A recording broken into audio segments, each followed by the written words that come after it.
नमस्कार दोस्तों, स्वागत है आपका हमारे YouTube चैनल एग्री एक्सपर्ट आसिन में। दोस्तों, एग्रीकल्चर सुपरवाइजर एग्जामिनेशन में मात्र 2 दिन बचे हैं।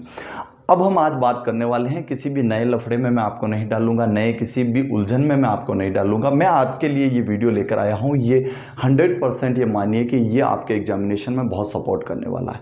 जी हाँ दोस्तों, 14 तारीख, 13, 14 और 15 3 दिन से लगातार राजस्थान पुलिस के एसआई उप निरीक्षक के पेपर हो रहे हैं, जिनमें जीके के जो क्वेश्चंस हैं, राजस्थान का जो पार्ट है वहाँ से कौन कौन से इंपॉर्टेंट क्वेश्चन है बहुत ज़्यादा रिपीट हुए हैं। एसआई के खुद के पेपर में रिपीट हुए हैं, एग्रीकल्चर से सपोर्टिव हैं। एग्रीकल्चर बेल्ट के जो क्वेश्चन है, हो सकता है कि वो अपने एग्जामिनेशन में पढ़े या एग्जामिनेशन में आए, उन क्वेश्चनों को लेकर आया हूँ। बहुत फास्टली रैपिडली आपके 60 क्वेश्चन में क्लियर करवाऊँगा। उम्मीद करता हूँ कि ये जो क्वेश्चन हैं आपके एग्रीकल्चर सुपरवाइजर एग्जामिनेशन में काम आएंगे। सभी से रिक्वेस्ट है, इसको पूरा ज़रूर देखें, और फिर भी पीडीएफ की आवश्यकता हो तो मुझे आप कमेंट बॉक्स में बता सकते हैं। मैं आप सभी को इसकी जो पीडीएफ कॉपी है वो अवेलेबल कराऊंगा। शुरुआत करते हैं, ज़्यादा समय नहीं लेंगे क्योंकि समय बहुत कम है आपके पास। शुरुआत करते हैं आज के इस पहले क्वेश्चन से। और एसआई के जितने भी क्वेश्चन 100 क्वेश्चन के पेपर होते हैं, सारे अपने सिलेबस के अकॉर्डिंग नहीं है। मैं केवल उन्हीं क्वेश्चनों को लेकर आया हूँ जो अपने पेपर के अकॉर्डिंग है। पहला क्वेश्चन है, मुंह के द्वारा बजाए जाने वाले वाद्य यंत्रों में से कौन सा नहीं है। ये क्वेश्चन हमेशा ध्यान रखना, कौन सा है कौन सा नहीं है। यानी इसमें 3 ऐसे यंत्र होंगे जो मुंह से बजाए जाते हैं, लेकिन एक ऐसा होगा जो मुंह से नहीं बजाया जाता। ऑप्शन थे आपके अलगोजा, सतारा, मशक, और चौथा था रवाज। देखिए, अलगोजा मुंह और नाक दोनों से बजाए जाते हैं, सतारा मशक भी मुंह से बजाया जाता है, जबकि आपका रवाज जो क्या है, तत्वाद्य है, तार होते हैं इसमें, इसलिए इसे मुंह से नहीं बजाया जाता है। क्वेश्चन अगर इस तरह का पूछ लिया जाए, एज इट इज कभी कभी उठ आते हैं, या ऐसे पूछ ले आपसे कि निम्न में से कौन सा तत्व वाद्य है। देखिए, मुंह से नहीं बजा के पूछ लिया निम्न में से कौन सा तत्व है, और ऐसे के ऐसे 4 ऑप्शन हो तो फिर आपको क्या ध्यान रखना है, रवाज आपका क्या किस प्रकार का है, आपका तत्ववाद्य है। उसके बाद अगर दूसरे क्वेश्चन की बात की जाए तो बहुत शानदार क्वेश्चन है, एग्रीकल्चर से रिलेटेड क्वेश्चन है। भारत का जूट उत्पादन में कौन सा राज्य सर्वाधिक उत्पादन करता है। ए ऑप्शन की बात की जाए, पश्चिम बंगाल, दूसरा बिहार, तीसरा उड़ीसा और चौथा झारखंड ऑप्शन में था। और जूट उत्पादन की बात की जाए तो बंगाल या पश्चिमी बंगाल का सर्वाधिक उत्पादन है और प्रथम नंबर पर है। अगर बात की जाए तीसरे क्वेश्चन की, तो निम्न में से कौन सी राजस्थान के डूंगरपुर जिले की सिंचाई परियोजना है। ये क्वेश्चन लगातार 2 दिन रिपीट हुआ है, आगे ये क्वेश्चन आएगा, मैं बताऊंगा आपको। पहला ऑप्शन है पांचना, ये मिट्टी वाला बांध बताया जाता है। दूसरा है सोम कमला आंबा, तीसरा ऑप्शन था जवाई, और चौथा था सिद्धमुख। तो इसका जो राइट आंसर होने वाला है, डूंगरपुर जिले के लिए सोम कमला आंबा जो परियोजना है वो चलाई गई थी।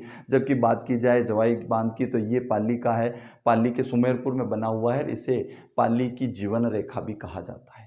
अगली बात करें चौथे क्वेश्चन की, तो भारत का कौन सा राज्य जिप्सम उत्पादन में प्रथम स्थान पर है। ऑप्शन है आपके तमिलनाडु, गुजरात, राजस्थान और मध्य प्रदेश। इसका जो राइट आंसर होने वाला है, जिप्सम का जो उत्पादन है पूरे के पूरे भारत में राजस्थान 1 नंबर पर है। राजस्थान में सर्वाधिक उत्पादन इसका किया जाता है। उसके बाद बात आए पांचवें क्वेश्चन की, तो कुंभलगढ़ और गोगुंदा के मध्य का जो पठार है वो पठार क्या कहलाता है। ए ऑप्शन है मेसा, दूसरा भोराट, तीसरा उड़िया और चौथा जो है आपका छप्पन का पठार कहलाता है। अगर बात की जाए कि इसका जो राइट आंसर है वो क्या होगा, तो भोराट। कुंभलगढ़ और गोगुंदा के मध्य जो पठार है इसे भोराट का पठार कहा जाता है। बात आ जाए पहले ऑप्शन की, मेसा का पठार कहाँ पर है, तो चित्तौड़ का जो किला बना हुआ है वो मेसा के पठार पर बना हुआ है। बात की जाए छप्पन के पठार की, तो छप्पन का मैदान है, और ये छप्पन का मैदान माही बेसिन में बना हुआ है। ये क्वेश्चन भी आगे इसी एग्जामिनेशन में पूछा हुआ है। बात की जाए छठे क्वेश्चन की, नैनो टेक्नोलॉजी का जनक किसे कहा जाता है। हालांकि जीके के क्वेश्चन में ये नहीं है, लेकिन नैनो यूरिया वर्तमान में बना है, कहीं क्वेश्चन पुट करे तो आपको थोड़ी सी जानकारी होनी चाहिए। नैनो टेक्नोलॉजी का जनक किसे कहा जाता है। ए ऑप्शन है निकोला टेस्ला, दूसरा रिचर्ड फेमेन, तीसरा लिनस पॉलिंग और चौथा ऑर्थन वेनबर्ग। में से इसका जो राइट आंसर जाने वाला है वो रिचर्ड फेमेन होगा। अगर बात की जाए क्वेश्चन नंबर 7 की, तो राजस्थान में एनबीपीजीआर, मैंने आपको ब्यूरो बताए थे, आईसीआर के अंडर 6 ब्यूरो है, national bureau of plant genetic resources. इसका प्रादेशिक केंद्र कहाँ है, इसका रीजनल सेंटर कहाँ है। आज तक ये क्वेश्चन कहीं पढ़ा नहीं गया था, लेकिन मैं आपको बता देता हूं, इसके जो ऑप्शन दिए गए थे, जयपुर, उदयपुर, जोधपुर और बीकानेर।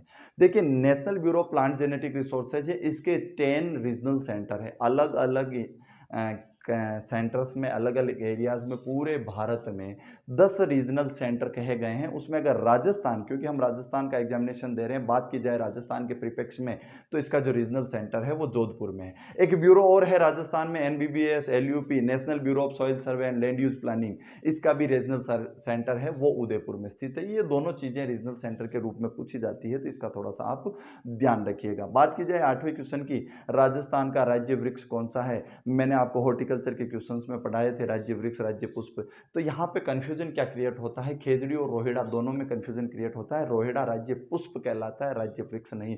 खेजड़ी प्रोसोपिस सिनेरेरिया नाम से जिस जो पौधा है, जो पेड़ है, ये आपका राज्य वृक्ष कहलाता है। अगले क्वेश्चन की बात की जाए, राष्ट्रीय बीजीय मसाला अनुसंधान केंद्र कहाँ है? बहुत ज्यादा रिपीट बात की जाए, राष्ट्रीय बीजीय मसाला अनुसंधान केंद्र कहाँ है? बहुत ज्यादा रिपीट होने वाला क्वेश्चन है। एग्रीकल्चर एग्जामिनेशन में पूछ लीजिए या राजस्थान के और किसी एग्जामिनेशन में पूछ लीजिए, जहाँ सबसे ज्यादा रिपीट होता है। NRCSS यानी national research centre on seed spices, बीजीय मसाला अनुसंधान केंद्र, केवल मसाला आ जाए, कालीकट केरल में है, लेकिन सीड स्पाइसेज यानी बीजीय मसाला का पूछ लिया जाए तो अब ये अलग अलग तरीके से पूछा जाता है। ऑप्शन कभी तबीजी दिया जाएगा, कभी आपको केवल डिस्ट्रिक्ट का नाम दिया जाएगा, और RS 2012 जो मैंने बताया था वहाँ पे आपको पूछा गया था कि डुमाड़ा, तो ये डुमाड़ा जो है ये तबीजी के पास है। तो ये तीनों चीज़ें मैंने आपको क्लियर करवाई है। यहाँ के ऑप्शन की बात की जाए तो अजमेर, और अजमेर में स्थान कौन सा? तबीजी, और तबीजी के पास एक गांव है डुमाड़ा। तीनों चीज़ें याद रखना, डुमाड़ा पूछ लिया जाए तो भी करेक्ट है, आपसे तबीजी पूछ लिया जाए तो भी करेक्ट है, और आपसे अजमेर पूछ लिया जाए तो भी करेक्ट होगा। उसके बाद अगले क्वेश्चन की बात की जाए, 10वां जो क्वेश्चन है, कौन सी फंगस ब्लैक फंगस रोग का कारण है? देखिए, जब से कोविड-19 आया है उसके बाद में एक डिजीज उभर कर आई है ब्लैक फंगस, जिसमें आपको आई संबंधी और हेडेक संबंधी प्रॉब्लम होती है। तो इसमें कौन सी फंगस है? क्योंकि कहीं ना कहीं पैथोलॉजी का पार्ट है, कहीं पूछ लिया जाए तो थोड़ा सा ध्यान रखना है। म्यूकर, लाइकोपोडियम, पेनिसिलियम और लेप्टोस्पायरा में से कौन सी जो फंगस है वो ब्लैक फंगस रोग का कारक होती है? तो म्यूकर जो फंगस है वो आपके ब्लैक रोग का कारण होती है। उसके बाद बात करें दादू पंथ की जो प्रमुख पीठ है ये कौन सी है? तो ये बहुत ज़्यादा रिपीट होता है, कला एवं संस्कृति का क्वेश्चन है। नरेना जयपुर में जो दादू दास जी की है वो प्रधान पीठ कही जाती है। उसके बाद अगले क्वेश्चन की बात की जाए, बिजोलिया किसान आंदोलन के प्रणेता निम्न में से कौन थे? ऑप्शन है आपके विजय सिंह पथिक, केसरी सिंह बारट, जमनालाल बजाज और अर्जुन लाल सेठी। देखिए, यहाँ पे कंफ्यूजन कहीं क्रिएट नहीं किया गया है, आपको सीधा सीधा ऑप्शन विजय सिंह पथिक पर क्लिक करना है। ये भूप सिंह थे, इनका बदला हुआ नाम विजय सिंह पथिक था। ये रहने वाले यूपी के बुलंदशहर के थे, और इन्होंने साधु सीताराम दास के कहने पर बिजोलिया किसान आंदोलन में अपना अमूल्य योगदान दिया था, और इनको बिजोलिया किसान आंदोलन का प्रणेता कहा जाता है। अगर बात कर ली जाए कि बिजोलिया किसान आंदोलन की शुरुआत किसने की थी, तो बिजोलिया किसान आंदोलन की शुरुआत फिर साधु सीताराम दास ने की थी, और विश्व का सबसे लंबा चलने वाला ये किसान आंदोलन है। 1897 से लेकर 1941 तक 44 वर्षों तक चलने वाला ये एकमात्र ऐसा किसान आंदोलन कहा जाता है। उसके बाद बात आती है अगले क्वेश्चन की, गीदड़ नृत्य राजस्थान के किस क्षेत्र में किया जाता है? ये आपका लोक नृत्य की श्रेणी में आता है। ऑप्शन है मेवाड़, हाड़ौती, बागड़ और शेखावटी। तो शेखावटी रीजन में गीदड़ नृत्य किया जाता है। उसके बाद अगली बात की जाए, क्वेश्चन नंबर 14, देलवाड़ा के जो जैन मंदिर है उनका निर्माण किसने करवाया था? तो देलवाड़ा के जो जैन मंदिर है उनका निर्माण आपका जो ऑप्शंस हैं वो इस प्रकार हैं, नेमिनाथ, विमल शाह, आदिनाथ और भीम शाह। तो इसके जो राइट आंसर होने वाला है वो विमल शाह होने वाला है। उसके बाद अगर बात की जाए अगली, कानड़ दे प्रबंध नामक काव्य का लेखक कौन है? तो वो पद्मनाभ है। अगला क्वेश्चन है, कानड़ दे प्रबंध का जो काव्य है इसका जो लेखक कौन है? ऑप्शन दिए गए हैं, पद्मनाभ, वीरभान, भट्ट जगजीवन, उसके बाद पंडित जीवाधर। तो इनमें से जो पद्मनाभ है उसने कानड़ दे प्रबंध लिखा था, और ये जालोर से संबंधित है। उसके बाद अगली बात आती है, 84 खंभों की छतरी कहाँ पर है? ऑप्शन है आपके कोटा, झालावाड़, बूंदी और सवाई माधोपुर। तो बात आ जाए यहाँ पे, तो बूंदी में 84 खंभों की छतरी बनी हुई है, और भाई बात कर ले कि 80 खंभों की छतरी कहाँ है, तो मूसी रानी के नाम से जो छतरी है वो अलवर में स्थापित है, और वो 80 खंभों की। उसके बाद बात कर ली जाए, निम्न में से कौन सा जलदुर्ग है? वैसे मुख्यतः जो जलदुर्ग है वो एक ही है, कुंभलगढ़, नाहरगढ़ और रणथंभौर गागरोन में से इसके ऑप्शंस थे। और जहाँ तक बात की जाए जल दुर्ग की, तो ये जल दुर्ग काली सिंध नदी के किनारे पर बना हुआ है, जहाँ पर एक नदी और मिलती है और ये पूर्णतया जल दुर्ग है, गागरोन का किला इसे कहा जाता है। उसके बाद अगला क्वेश्चन, बूंदी स्थित जो रानी जी की बावड़ी है इसका निर्माण किसने करवाया था। देखिए क्वेश्चन इस तरह से पूछ लिया जाए या कन्वर्ट कर लिया जाए, बूंदी में स्थित या रानी नाथावती की बावड़ी कहाँ पर स्थित है, बूंदी में स्थित रानी नाथावती की बावड़ी का निर्माण किसने करवाया था, या रानी नाथावती की बावड़ी कहाँ स्थित है। किसी भी तरह से क्वेश्चन पूछा जाए आपको ध्यान रखना है, बूंदी में जो रानी नाथावती की बावड़ी है या रानी जी की बावड़ी है उसका निर्माण रानी नाथावती ने कराया था, अकाल रात कार्य के तहत करवाया था। बात आ जाए अगले क्वेश्चन की, ख्वाजा माइनुद्दीन चिश्ती की दरगाह के लिए मुगल बादशाह अकबर ने व्यवस्थार्थ कितने गांव दान दिए थे। ऑप्शन है 9, 12, 15 और 18। तो इसके जो राइट आंसर जाने वाले हैं, क्योंकि मुगल बादशाह अकबर की जो अथाह श्रद्धा थी वो इस दरगाह में थी और कहा जाता है इनको पुत्र प्राप्ति भी इसी दरगाह की मन्नत मांगने के बाद हुई थी। तो इन्होंने 18 गांव ख्वाजा मोइनुद्दीन चिश्ती की दरगाह को व्यवस्थार्थ दिए थे। बात आती है तिवारा कर कब वसूला जाता है। ऑप्शन है औद्योगिक उत्पाद पर, दूसरे राज्यों से व्यापार पर, तीसरा ऑप्शन है दिवाली और होली जैसे पर्वों पर, चौथा है कृषि उत्पाद पर। ये जो तिवारा कर है ये दिवाली होली जैसे पर्वों पर वसूला जाता था। अगले क्वेश्चन की बात की जाए, नाथ द्वारा का मूल नाम क्या है। ऑप्शन है आपके बेदला, कानोड़, सिहाड़ और बनेड़ा। देखिए बेदला उदयपुर में स्थित है, कानोड़ उदयपुर में स्थित है, सिहाड़ भी पहले उस समय आपके उदयपुर में स्थित था। जब श्रीनाथ जी की मूर्ति का माफ कीजिए मूर्ति स्थापित नहीं हुई थी, मंदिर निर्माण नहीं हुआ था, उससे पहले इस प्रदेश को सिहाड़ प्रदेश कहा जाता था और इसका जो राइट आंसर होने वाला है वो सिहाड़ होने वाला है। उसके बाद अगली क्वेश्चन की बात की जाए, सन 1734 में एक हुरडा सम्मेलन हुआ था, इसकी अध्यक्षता किसने की थी। देखिए 2 क्वेश्चंस हैं, थोड़ा सा पूछते हैं, इसका आयोजन किसने किया था। तो सवाई जयसिंह ने इसका आयोजन किया था राणा संग्राम सिंह द्वितीय के साथ मिलकर। राणा संग्राम सिंह द्वितीय के साथ मिलकर ये इस सम्मेलन का आहूत करते हैं, इस सम्मेलन को बुलाने की योजना बनाते हैं। लेकिन जब ये सम्मेलन होना था उससे पहले संग्राम सिंह द्वितीय की मृत्यु हो जाती है, इसलिए इसकी जो अध्यक्षता है वो महाराणा जगत सिंह द्वितीय करते हैं। क्वेश्चन ये ध्यान रखना, मेवाड़ के महाराणा जगत सिंह द्वितीय करते हैं, क्योंकि हुरडा उस वक्त कहाँ पर आता था, मेवाड़ में आता था। और इसकी जो अध्यक्षता ये करते हैं, क्यों किया गया था ये सम्मेलन, मराठों से परेशान होकर, बाह्य आक्रांताओं से परेशान होकर देसी राजाओं ने, राजपूत राजाओं ने ये सम्मेलन किया था। हालांकि ये सम्मेलन फेल हुआ था। अगले क्वेश्चन की बात की जाए, क्वेश्चन नंबर 23, मुकुंदरा की पहाड़ियाँ कहाँ पर स्थित है। ऑप्शन है हाड़ौती के पठार में, भोराट के पठार में, अरावली की पहाड़ियों में और छप्पन के मैदान में। कोटा झालावाड़ के पास जो हाड़ौती के पठार है इनमें मुकुंदरा की पहाड़ियाँ स्थित है। अगली बात की जाए, सोमकमला अंबा परियोजना का निर्माण किस जिले के लिए किया गया। देखिए अब क्वेश्चन को उल्टा किया है, वहां पर पूछा था डूंगरपुर जिले के लिए कौन सी परियोजना है, यहाँ पर पूछ लिया किस जिले के लिए है। ये नेक्स्ट डे के पेपर में है, जो पहला पूछा गया था वो 13 तारीख के पेपर में था, ये 14 तारीख के पेपर। तो क्वेश्चन किसी भी तरीके से रिपीट हो सकते हैं, इसलिए मैंने इसको डबल लिखवाया। हमने वहां पढ़ ही लिया है कि सोमकमला अंबा परियोजना है वो किसके लिए है, डूंगरपुर जिले के लिए। उसके बाद अगले क्वेश्चन की बात की जाए, गंगानगर शुगर मिल्स लिमिटेड ने चुकंदर से चीनी बनाने का कार्य कब शुरू किया था। 1968, 67, 63 और 69 में से चुकंदर से जो चीनी बनाने का कार्य इन्होंने शुरुआत किया था वो 1968 में किया था और वर्तमान में ये मिल बंद है, वर्तमान में ये मिल बंद है। क्वेश्चन पूछा जाता है निम्न में से कौन सी शुगर मिल वर्तमान में आर्थिक स्थिति से लाभप्रद नहीं होने के कारण बंद है, तो कौन सी बंद है, गंगानगर शुगर मिल। उसके बाद अगली क्वेश्चन है, ये बहुत बार पूछा हुआ, सोनाडी नस्ल की भेड़ें राजस्थान के किस जिले में पाई जाती है। ऑप्शन है आपके पाली, नागौर, सिरोही और उदयपुर। इसमें से आपका जो राइट आंसर जाने वाला है वो आपका उदयपुर है। इसके जो मुख्य विशेषता है इसके लंबे कान होना। अगर ये भेड़ चर रही है, घास खा रही है, तो इसके जो कान हैं वो जमीन पर लगते हैं, कान इसके बहुत बड़े होते हैं, सोजत नस्ल की बकरी के होते हैं उसी आधार पर होते हैं। ये सोनाडी नस्ल की ये प्रमुख विशेषता है और उदयपुर के आसपास के इलाकों में ये पाई जाती है। बात आती है प्रधानमंत्री कृषि सिंचाई योजना PMKSY MIS के तहत किसानों को अनुदान का जो प्रतिशत है केंद्र और राज्य से कितना कितना प्राप्त होता है।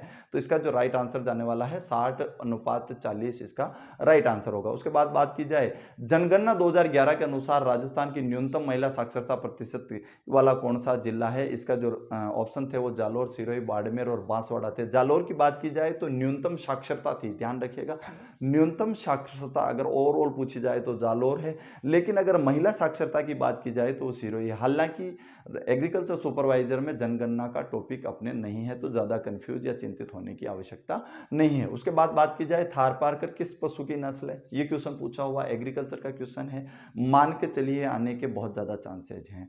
गाय, भैंस, भेड़ और बकरी। अब आप पता है कि थारपारकर किस पशु की नस्ल है, गाय की नस्ल है। उसके बाद बात की जाती है अगले क्वेश्चन, निम्न में से कौन सी सब्जी मूल या जड़ नहीं है। अब देखिएगा, आलू, गाजर, मूली और सलजम। अब आपको आलू अगर आपने पढ़ा है, क्योंकि हम एग्रीकल्चर के हैं, ये रूपांतरित तना है, मॉडिफाइड स्टेम इसे कहा जाता है, तो इसका जो राइट आंसर होगा वो आलू होगा। इसके अलावा जो तीनों सब्जियां हैं वो क्या है, जड़ है। अगली बात की जाए, निम्न में से कौन सा घुलनशील विटामिन है। देखिए ये क्वेश्चन भी 15 तारीख के पेपर में पूछा हुआ, vitamin A, vitamin B1, vitamin D और विटामिन ई। अगर बात की जाए कि विटामिन घुलनशील कौन से हैं पानी में, तो मैंने आपको क्लासिफिकेशन में बताया था, जल में घुलनशील B और C, और आपके फैट में घुलनशील A, D, E, K। यानी इसके जो तीन ऑप्शन है वो फैट में घुलनशील है, लेकिन इसका B फर्स्ट जो है वो क्या है आपका, वो इसमें जल में घुलनशील है, तो इसका राइट आंसर B जाएगा। उसके बाद अगली बात की जाए, केंद्रीय भेड़ एवं ऊन अनुसंधान संस्थान कहाँ पर स्थित है, CSWRI के नाम से इसे जाना जाता है। ऑप्शन है अविकानगर, टोंक, जोड़बीट, बीकानेर, तबीजी, अजमेर और दुर्गापुरा, जयपुर। अगर राइट आंसर की बात की जाए कि भेड़ एवं ऊन अनुसंधान कहाँ पर है राजस्थान में, तो अविकानगर, टोंक में है। यहीं से अविकालीन और अविवस्त्र नाम की दो जो नस्लें हैं वो विकसित की गई है, और ये टोंक जिले में स्थित। तो बात की जाए अगले ऑप्शन की, जोड़बीट बीकानेर में क्या है, तो राष्ट्रीय ऊंट अनुसंधान केंद्र है। बात की जाए अगले ऑप्शन तबीजी अजमेर की, तो यहाँ पर केंद्रीय बीज या राष्ट्रीय बीज मसाला अनुसंधान केंद्र है। और बात की जाए दुर्गापुरा की, तो यहाँ पर कृषि अनुसंधान केंद्र है। अगली बात करें, मारवाड़ से निष्कासन के बाद दुर्गादास राठौड़ को मेवाड़ में क्या पद मिला था। देखिए अजीत सिंह की वो सहायता करते हैं, लेकिन किसी कारण से उनका मनमुटाव होता है। दुर्गादास राठौड़ मारवाड़ छोड़कर मेवाड़ चले जाते हैं। मेवाड़ में उनको पहले नियत मानदेय या नियत एक राशि पर उनको एक परगना दिया जाता है, लेकिन उसके बाद उनको एक जागीरी दी जाती है, और उसके बाद उनको जागीरदार या हाकिम का पद मिलता है। तो इसका जो राइट आंसर होने वाला है वो हाकिम होगा। उसके बाद बात की जाए 34वें क्वेश्चन, उसके बाद अगला जो क्वेश्चन है वो है अटपटी पगड़ी चित्रकला की किस शैली से संबंधित है। ये बहुत नया क्वेश्चन है। ए ऑप्शन है कोटा, दूसरा है मेवाड़, तीसरा है बूंदी, चौथा आपको ऑप्शन मिलेगा आमेर। इसमें अगर बात की जाए कि अटपटी पगड़ी किस चित्रकला शैली से संबंधित है, तो मेवाड़ चित्रकला शैली से ये संबंधित है। उसके बाद अगले क्वेश्चन की बात की जाए, क्वेश्चन नंबर 35, कि जोती हुई कृषि भूमि के साक्ष्य कहाँ से प्राप्त हुए हैं। ये सभ्यताओं से संबंधित क्वेश्चन है। ए ऑप्शन है कालीबंगा, मोहनजोदड़ो, तीसरा हड़प्पा, चौथा बनवाली। अगर बात की जाए कि पहले कृषि योग्य भूमि के जो जोती हुई भूमि थी उसके प्रमाण कहाँ पर मिले हैं, तो कालीबंगा जो सभ्यता है वहाँ से इसके प्रमाण मिले हैं। वहीं से गेहूं और जौ की एक साथ खेती करने के प्रमाण मिले हैं। इसी को ग्रिड पैटर्न प्रणाली कहा जाता है। बात करें अगले क्वेश्चन की, क्वेश्चन नंबर 36, मानगढ़ नरसंहार किस वर्ष हुआ था। देखिए मानगढ़ में एक सभा का आयोजन हो रहा था। उस आयोजन में अंग्रेज़ों द्वारा या प्रशासन द्वारा गोलियां चलाई गई थी, और ये कब चलाई गई थी, 1913 में चलाई गई थी, और इसको भी बागड़ का जलियांवाला हत्याकांड कहा जाता है। उसके बाद अगले क्वेश्चन की बात की जाए, क्वेश्चन नंबर 36, बनी ठनी चित्र किस चित्र शैली का है। देखिए बनी ठनी एक चित्र है जो बहुत प्रसिद्ध है, और इस चित्र शैली ये जो चित्र है वो किस चित्र शैली का है, इससे क्वेश्चन पूछा हुआ है। अगला इसी का रिपीट किया गया क्वेश्चन है जो 15 तारीख के पेपर में था, उसका भी हम बात करेंगे। ऑप्शन है मेवाड़, दूसरा है बूंदी, तीसरा जो ऑप्शन है वो बीकानेर, और चौथा किशनगढ़। किशनगढ़ की जो चित्र शैली है वहाँ पे जो चित्र बना था वो चित्र कौन सा है, बनी ठनी कहलाता है। अगले क्वेश्चन की बात की जाए, क्वेश्चन नंबर 38, अग्निकुंडों के साक्ष्य कहाँ से प्राप्त हुए हैं। ये फिर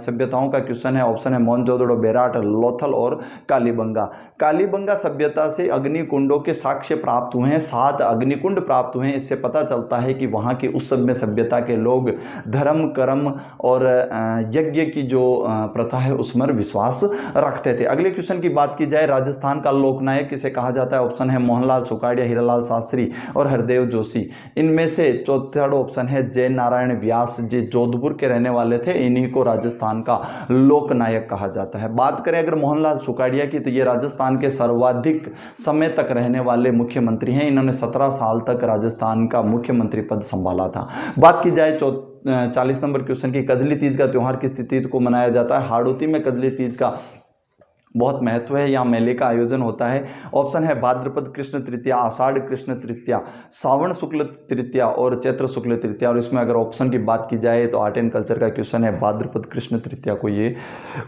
त्योहार मनाया जाता है। बात करें अगले क्वेश्चन की, किस दुर्ग को अबुल फजल ने बख्तरबंद दुर्ग कहा है? देखिए बहुत सारे दुर्गों को बहुत सारे इतिहासकारों ने कुछ न कुछ संज्ञा दी है। अगर बात की जाए अबुल फजल की, तो इन्होंने एक दुर्ग को 7 पहाड़ियों से गिरा हुआ देखा था और इसी के रिगार्डिंग उन्होंने कहा था कि ये दुर्ग नग्न नहीं होके ये क्या है, बख्तरबंद दुर्ग है। ऐसा दुर्ग कौन सा है? तो रणथंभौर दुर्ग के लिए इन्होंने ऐसी बात कही थी। दूर से देखने पर रणथंभौर दुर्ग नहीं दिखता है। अगली बात क्वेश्चन आए कि राजस्थान के किस स्थान को ग्रेनाइट सिटी कहा जाता है? जैसलमेर, जालोर, जोधपुर और अगर ऑप्शन जयपुर में से हो तो बात की जाए कि ग्रेनाइट सिटी कौन सी है, तो जालोर को ग्रेनाइट सिटी कहा जाता है। अगले क्वेश्चन की करेंगे, रांगड़ी और निमाड़ी उपबोलियां किस बोली की है? तो मालवी, मेवाड़ी, मेवाती और आपके बागड़ी में से ये जो उपबोलियां हैं ये किसकी है? मालवी की है। बहुत ज़्यादा रिपीटेड क्वेश्चन है, ध्यान रखना। अगले क्वेश्चन की बात की जाए, पुरास्थल आहार से प्राचीन अवशेष किससे संबंध से प्राप्त हुए हैं?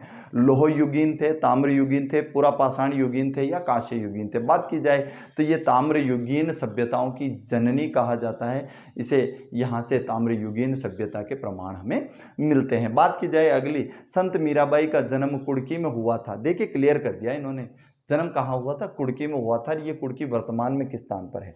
अब यहाँ पे आरपीएससी ने कहीं भी कोई कंफ्यूजन नहीं दिया है, क्योंकि ऑप्शन क्या दिए हैं? चित्तौड़, राजसमंद, पाली और आपका उदयपुर। अगर कहीं ना कहीं नागौर दे दिया होता तो कंफ्यूजन क्रिएट होता, क्योंकि जो इनका जन्म स्थान, इनका जो मुख्य स्थान है मेड़ता कहा जाता है और ये मेड़ता कहाँ पर है? नागौर में है। लेकिन इनका जो मुख्य जन्म हुआ था वो कुड़की में हुआ था और कुड़की कहाँ पर है? ये पाली पर है। बात की जाए चित्तौड़ की, तो चित्तौड़ में इनका ससुराल कहा जाता है। इनका जो विवाह है वो भोजराज से तय हुआ था। अगली बात की जाए कि हर्षद माता का जो मंदिर है आभानेरी में, वो मूल रूप से किससे समर्पित है? भगवान विष्णु को, भगवान गणेश को, भगवान इंद्र और भगवान शिव को। तो आभानेरी यहाँ पे चांद बावड़ी भी है, यहीं पे हर्षद माता का मंदिर है। क्वेश्चन पूछा जाता है, बहुत बार पूछा हुआ, आभानेरी चांद बावड़ी कहाँ स्थित है?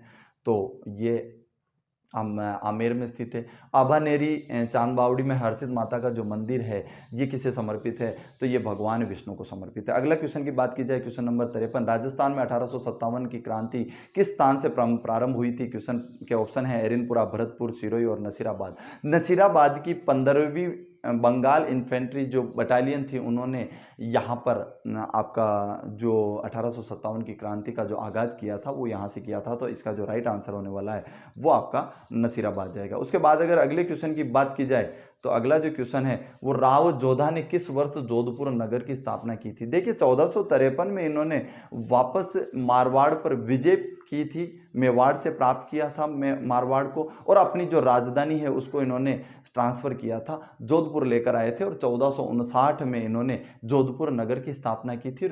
उसके बाद में इन्होंने मेहरानगढ़ की नींव रखी थी माता करनी माता के आशीर्वाद से। उस अगले क्वेश्चन की बात की जाए, बनीठनी चित्र के चित्रकार कौन थे? बात कर ली गई थी। बनीठनी चित्र किस शैली का है? किशनगढ़ शैली का है। और इसके जो चित्रकार हैं वो कौन है? अगर इसकी बात की जाए तो ये निहाल चंद जो इनके इस चित्र के चित्रकार थे, और इसे कृष्ण और राधा के प्रेम के आधार पर बताई जाने वाली ये चित्रकला कही जाती है। उसके बाद इसका एक और पूछा जाता है कि बनीठनी चित्र में जो नाक में जो आभूषण पहना गया वो क्या है? तो वेसूरी इसे कहा जाता है। अगले क्वेश्चन की अगर बात की जाए, जयपुर में स्थित हवा महल का निर्माण किसने करवाया था? सवाई जयसिंह प्रथम, जयसिंह द्वितीय, प्रताप सिंह और मान सिंह। तो अगर इनकी बात की जाए तो सवाई प्रताप सिंह ने हवा महल का निर्माण करवाया था। ये क्वेश्चन बहुत बार पूछा हुआ है। क्वेश्चन की बात करें अगले, अक्टूबर 1857 में जो विद्रोह हुआ था, यानी 1857 की जो क्रांति हुई थी, उस समय कोटा का जो अंग्रेज पॉलिटिकल एजेंट था वो कौन था? Patrick Lawrence, major Burton, Richard या जॉर्ज लॉरेंस। अगर बात की जाए तो मेजर बर्टन उस समय कोटा का जो पॉलिटिकल एजेंट था और इसी का सिर काटकर पूरे सिटी में घुमाया गया था। उसके बाद अगर बात की जाए अगले क्वेश्चन की कि उन महाराणा का क्या नाम है जो केसरी सिंह बारेट के चेतावनी री चुंगटिया से प्रभावित होकर दिल्ली दरबार में जाने से अपनी यात्रा रद्द कर दी थी। तो महाराणा फतेह सिंह, इसमें जो ऑप्शन राइट जाएगा, महाराणा फतेह सिंह ने 13 सोल्टों का एक समूह सुना था केसरी सिंह बारट से। उसमें जो उनका जो स्वाभिमान की बातें थी वो स्वाभिमान जगाया था और इसी चेतावनी रा चुंगटिया पढ़ने के बाद में या सुनने के बाद में महाराणा फतेह सिंह ने अपनी जो दिल्ली की यात्रा थी वो रद्द कर दी थी। अगली बात की जाए कि मनुष्य की लाल रक्त कणिकाओं का जो औसत जीवन काल होता है वो कितना होता है। कहीं पूछ लिया जाए, पशुपालन की दृष्टि से पूछ लिया जाए या जीके की दृष्टि से पूछ लिया जाए तो हमें थोड़ा सा पता होना चाहिए। 120 दिन का इसका जीवन काल होता है। उसके बाद अगले क्वेश्चन की बात की जाए, निम्न में से कौन सा कारण है जो प्राकृतिक रूप से दूध को दही में बदलता है। देखिए क्वेश्चन बहुत इंपॉर्टेंट है, पूछा हुआ है और एसआई के जो 15 तारीख का पेपर था उसमें पूछा हुआ है। विषाणु द्वारा, जीवाणु द्वारा और शैवाल द्वारा या कवक द्वारा। तो लैक्टोबैसिलस जो बैक्टीरिया है, जीवाणु है, उसके द्वारा दूध प्राकृतिक रूप से दही में बदल जाता है। उसके बाद अगले क्वेश्चन की बात की जाए तो निम्न में से कौन सी ग्रीन हाउस गैस नहीं है। ग्रीन हाउस जो इफेक्ट है उसमें कौन सी गैस सम्मिलित नहीं है। Methane, nitrogen, nitrogen oxide, nitrous oxide और कार्बन डाइऑक्साइड।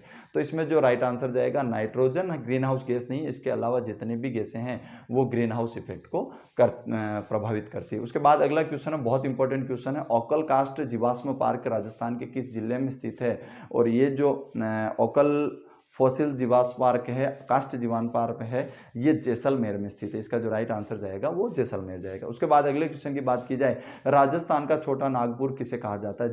जिसको नाम दिया जाए तो नागपुर की संज्ञा इसलिए दी गई है कि भारत में जो संतरा है वो नागपुर में बेस्ट होता है। इसी तरह राजस्थान में ऐसे कोई स्थान होगा जहाँ पर संतरा आपका बेस्ट होता है, तो ऐसा कौन सा स्थान है। झालावाड़ इसका मुख्य स्थान है जहाँ पर इसकी खेती की जाती है। और तो राजस्थान का जो छोटा नागपुर है वो झालावाड़ होगा। ये थे कुछ 62-63 क्वेश्चन जो एसआई एग्जामिनेशन में पूछे हुए थे और कहीं ना कहीं आपको सपोर्ट करेंगे एग्रीकल्चर सुपरवाइजर एग्जामिनेशन के लिए। उम्मीद करता हूँ ये जानकारी लाभदायक सिद्ध होगी।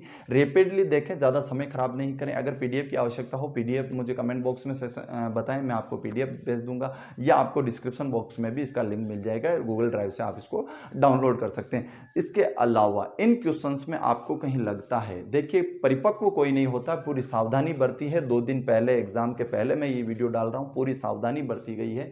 फिर भी आपको लगता है इसका आंसर कहीं मिसमैच है, आप कमेंट बॉक्स में ज़रूर बताएं। शर्माए नहीं, हिचकिचाए नहीं, क्योंकि आपका वो कमेंट किसी के 3 नंबर बचा सकता है। तो ये ज़रूर करें कि आपको कहीं लगता है कि इसमें 19-20 है, आप तुरंत प्रभाव से उसे मैसेज करें।